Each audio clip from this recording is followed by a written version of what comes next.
Degree নেই, বড় মঞ্চ নেই, তবু বুক ভরা দেশপ্রেম আছে। সোনামুড়া শহরের রাস্তায় যখন একটি সাজানো টমটম ভেসে ওঠে দেশাত্মবোধক গানে, তখন অনেকেই থমকে যান, কারণ ওই টমটম শুধু একটি বাহন নয়, ওটাই যেন দেশপ্রেমের চলমান বার্তা।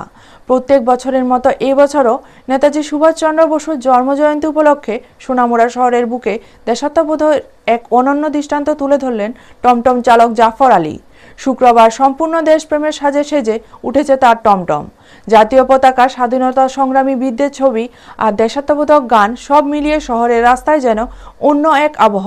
দেশের প্রতি অগাধ ভালোবাসা এবং দেশমাতৃকার প্রতি গভীর টানই জাফর আলীর জীবনের মূল প্রেরণা। সেই টান থেকেই প্রতি বছর নেতাজির জন্মজয়ন্তী, প্রজাতন্ত্র দিবস ও স্বাধীনতা দিবসে তিনি নিজের টমটমকে দেশপ্রেমের রঙে সাজিয়ে তোলেন।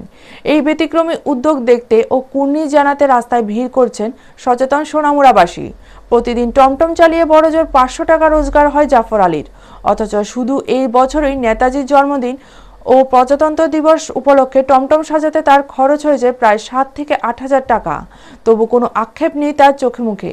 মাইক বেঁধে শহর জুড়ে ঘুরে ঘুরে জাফর আলী শোনান দেশাত্মবোধক গান। সবচেয়ে উল্লেখযোগ্য বিষয় হলো, এই 3টি জাতীয় উৎসবের দিনে তার টমটমে যাত্রী উঠলেও 1 টাকাও ভাড়া নেন না তিনি।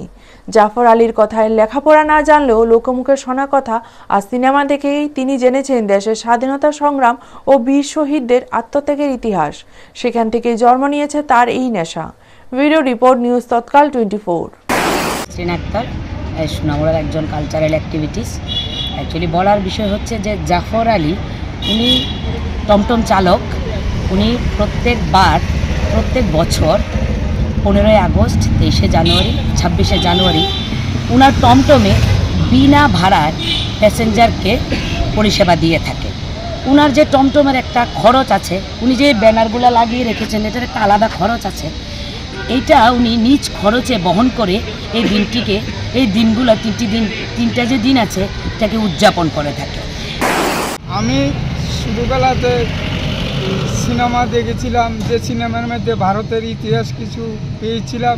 সেই ইতিহাসগুলো কান্তি, কর্মা, ভটার যে ছবিগুলো আছে, এই ব্রিটিশ যে ভারতীয়রা যেভাবে নির্যাতন করে, এই ছবিগুলোর মধ্যে আমি দেখেছি।